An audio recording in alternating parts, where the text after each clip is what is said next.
Magandang araw mga kaibigan. Pag-usapan natin ang pahayag ng isang 88. Alam nyo na, 88 na political analyst ko, no? Sabi niya, yung pakig-alliance ni Senator Amy Marcos sa mga Duterte is a kiss of death. Lalo lang daw mawawalan ng boto si Senator Amy. Okay, so mga kaibigan, nakaboto na ako. Senior citizen Duterte 12. From Duterte, naging 12. Talagang straight voting ako ng PDP. Paalala lang sa mga papunta pa sa presinto, yung marking pen, huwag nyong masyadong idiin dahil pag madiin, mag-blot sa likod, magmarka sa likod ba, hindi mabibilang yung boto nyo, ma-overvote. So, please lang, magaan lang yung pag-seed nyo sa inyong balota na siguro din walang marka sa likod. Ito, sa post ng Manila Times 2 hours ago, sabi dito, Senator Amy Marcos stands to lose more votes in the midterm election with her continued alliance with the Dutertes. Sinong nagsabi? Yung 88, yung disbarred lawyer, Mr. Larry Gadon.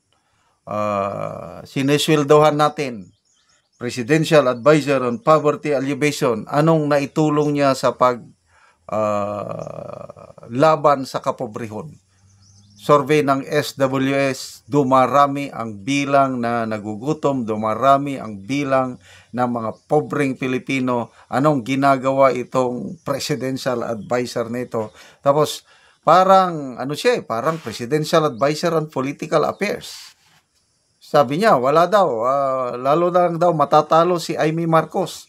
Bakit siya nakipag-alyansa sa mga Duterte? Okay.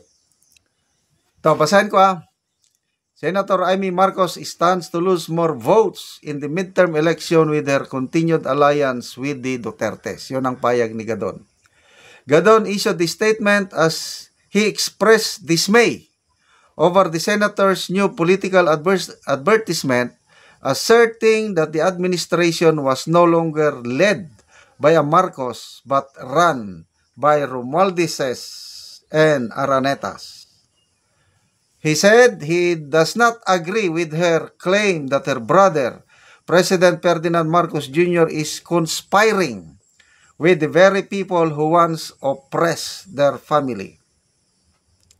He questioned, si Gadon questioned why Senator Amy is now siding with the Dutertes, even after Vice President Sara Duterte said she wanted the remains of the former President Marcos Sr. exhumed, threatened to have President Marcos, Speaker Martin Romualdez, and First Lady Araneta Marcos killed and portrayed the President as a drug addict.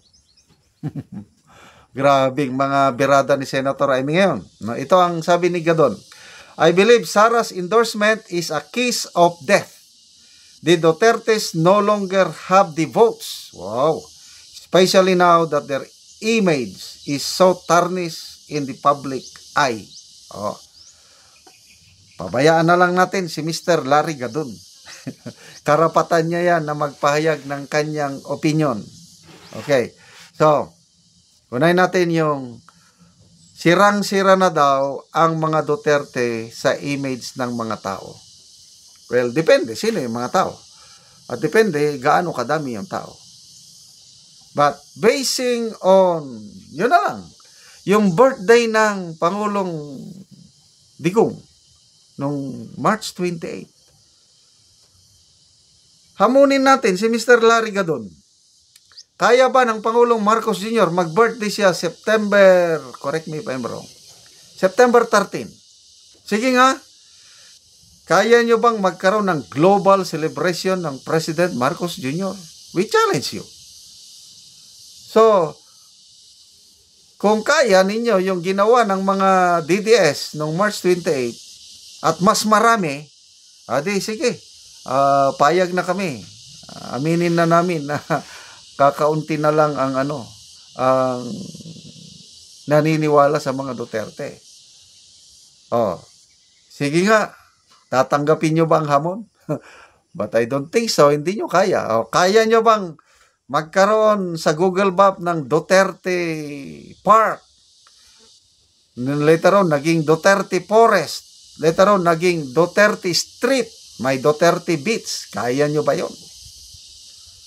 So, pabayaan na lang natin na magsalita itong presidential advisor nito na ulitin ko, sayang lang ang sweldo natin sa kanya. Ano ba ang naitutulong niya na ma-alleviate ang kapobrehon?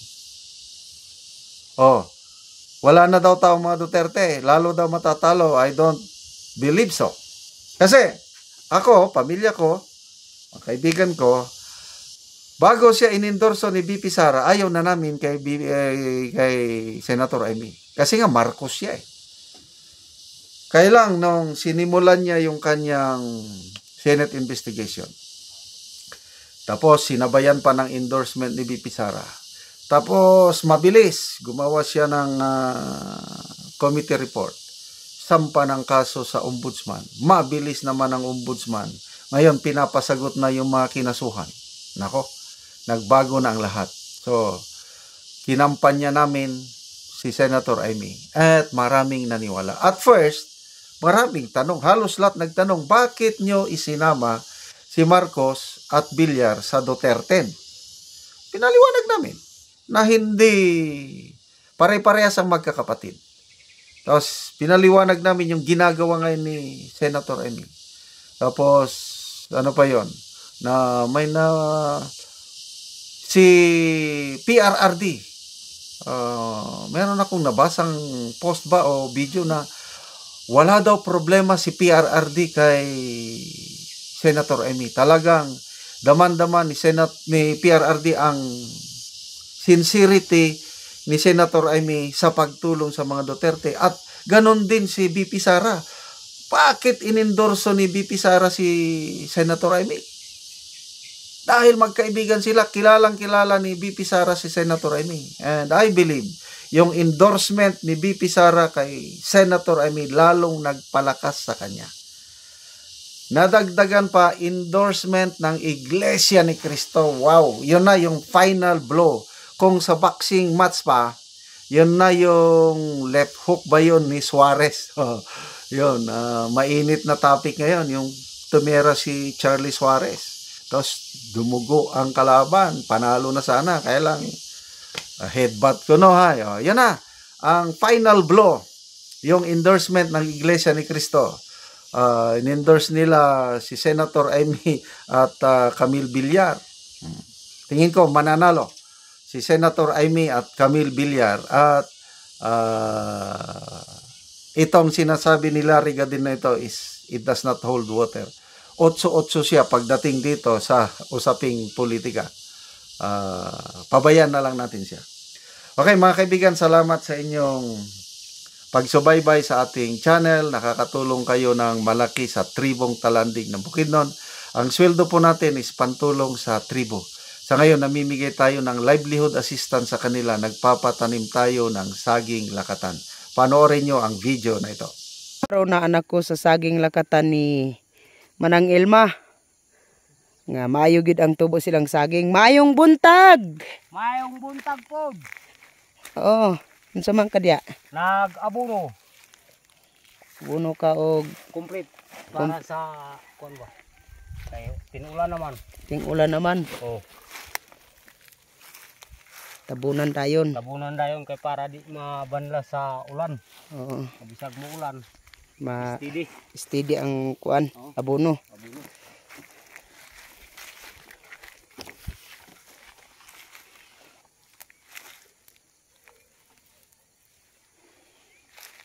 So, gawas nga hinlo, maayo pod ang tubo sa inyong saging lakatan. Maayo gyud.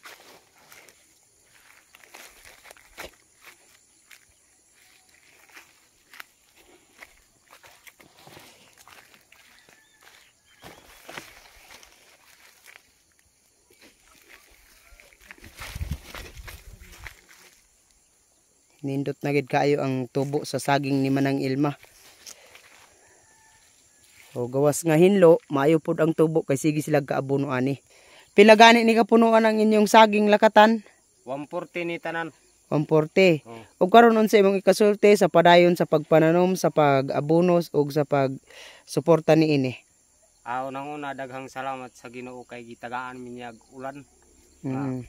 Makabuylo among tinanom ani sa kaning lakatan. Nadakong salamat pud sa kuan kay ang abono di kuan sa mo nga maka ayo pud og tubo sa among saging. Nadagdakong salamat pud gyud sa Ginoo kay nag-ulan man. Nag-abono lagi mi karon kay para padayon ang maayong tubo. Basin day og makuan pa nato nga makatabang sa mga bata. Kuan pod kanang manalamat pud mi sa nagtan-aw sila og pagtabang sa amo. Okay, salamat.